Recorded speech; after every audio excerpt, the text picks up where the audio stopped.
Hello everyone, आप सब कैसे हैं। आई होप आप सब अच्छे होंगे। तो आज मैं पढ़ाने वाली हूँ पॉलिटी। तो पॉलिटी की शुरुआत यहाँ से करेंगे, यानी बेसिक चीज़ों के साथ करेंगे। सबसे पहले बात करते हैं पॉलिटी यानी कि राज्य व्यवस्था। राज्य व्यवस्था होता क्या है? राज्य व्यवस्था दो शब्दों से मिलकर बना है, राज्य प्लस व्यवस्था। राज्य का अर्थ होता है स्वतंत्र और संप्रभु देश, और व्यवस्था का अर्थ होता है संविधान के दायरे में रहकर कानून बनाना। ठीक है, जैसे कि स्वतंत्र और संप्रभु देश अगर देखें तो भारत, अमेरिका, जापान ये क्या हैं? राज्य हैं और बहुत ही स्वतंत्र और संप्रभु देश माने जाते हैं। और व्यवस्था कब कहलाएगा? जब विधायिका, कार्यपालिका और न्यायपालिका हो, उसमें वो विधायिका कहलाएगा। राज्य कब कहलाएगा? जिसमें ये चार चीज़ें हों तब वो राज्य कहलाएगा, जैसे कि भूभाग हो, जनसंख्या हो, सरकार हो, संप्रभुता हो।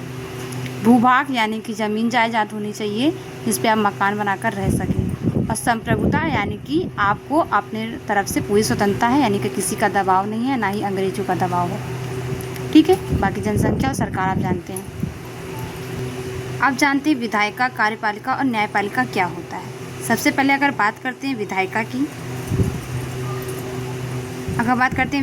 तो विधायिका वो होता है जो कानून बनाने वाली संस्था, ठीक है, यानी जो कानून बनाने वाली संस्था होती है उसको क्या कहते हैं? विधायिका कहते हैं। जैसे कि हमारी संसद, पार्लियामेंट हो गई। कार्यपालिका किसे कहते हैं? कानून को देश में लागू करने वाला क्या होता है? कार्यपालिका होता है। जैसे कि प्रधानमंत्री हो गया, राष्ट्रपति हो गया, और IAS ऑफिसर हो गए, पुलिस हो गई, ठीक है, ये सब होते हैं। और न्यायपालिका क्या होता है? जैसे कि हाई कोर्ट और सुप्रीम कोर्ट, यानी कि इसकी डिफिनेशन क्या हो जाएगी? कानून की रक्षा करने वाले और विवादों का निपटारा करने वाले संस्था को क्या कहेंगे? न्यायपालिका कहेंगे। आप इसी को पढ़ते हुए आगे बढ़ते हैं। तो सबसे पहले अगर बात करते हैं कॉन्स्टिट्यूशन, ये क्या होता है चलिए जानते हैं। संविधान सब दो शब्दों से मिलकर बना है, जैसे कि सम प्लस विधान, यानी कि सम का मतलब क्या हो जाएगा यहाँ पे? बराबर, और विधान का मतलब हो जाएगा कानून या व्यवस्था। तो इसके अगर एग्जैक्ट देखते हैं तो यहाँ पे डायरेक्ट हम लोग क्या कह सकते हैं? ऐसा विधान या नियम जो देश के सभी नागरिकों पर समान रूप से लागू हो, उसी के हम लोग क्या कहते हैं? संविधान कहते हैं। अब जान लेते हैं इसके बारे में। और सबसे पहले अगर बात करते हैं, जैसे संविधान है, इसके बारे में सम और विधान का अर्थ बदल गया। तो सबसे पहले अगर बात करते हैं दुनिया का पहला जो आधुनिक लिखित संविधान था, तो वो एक क्या था? वो एक था USA था, सबसे लिखित संविधान था और सबसे छोटा भी वही माना जाता है। ये दुनिया का सबसे छोटा लिखित संविधान है, ठीक है, जिसमें केवल और केवल कितने संविधान आर्टिकल थे? 7 आर्टिकल थे। अगर बात करते हैं भारतीय संविधान की, तो भारतीय संविधान में अभी तक केवल, यानी भारतीय संविधान दुनिया का सबसे बड़ा लिखित संविधान है, जो कि भारतीय संविधान की में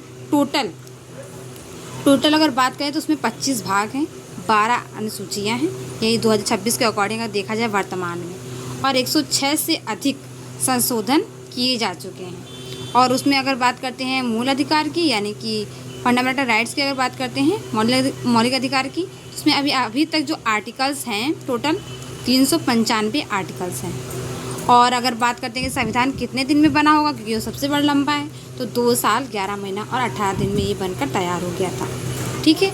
और इसी तरीके से अगर जैसे कि जान लेते हैं राज्य और जो प्रांत होते हैं वो राष्ट्र की प्रशासनिक इकाई होती हैं। जैसे कि अभी भी पाकिस्तान में राज्य को क्या बोला जाता है? प्रांत बोला जाता है, लेकिन इंडिया में क्या बोला जाता है? राज्य बोला जाता है। तो यही जो फ़र्क है। अगर बात करते हैं आधुनिक संविधान के गुण की, तो आधुनिक संविधान के गुण जैसे कि क्या क्या होता है? समानता होता है, ठीक है, फ्रीडम होता है, यानी कि स्वतंत्रता होता है, बंधुता होता है, धर्मनिरपेक्षता होता है, न्याय होता है, व्यक्ति की गरिमा होती है, मानव अधिकार होते हैं, शोषण के विरुद्ध अधिकार होते हैं। और जो ये सारी चीज़ें, यानी जो मैंने तुमको 8 चीज़ें बताई, तो ये क्या है? ये सारी आधुनिक संविधान के मूल हैं, ठीक है। और बात करते हैं जो 4 ऊपर की मैंने बताई, जैसे समानता, स्वतंत्रता, बंधुता और धर्मनिरपेक्षता, ये चारों की उत्पत्ति 1789 में की गई थी, प्रांत से होती है इसकी उत्पत्ति। आई होप आपको ये वीडियो अच्छा लगा होगा। तो आज हम लोग यहीं तक पढ़ते हैं, कल नेक्स्ट वीडियो में देखेंगे क्या पढ़ना है।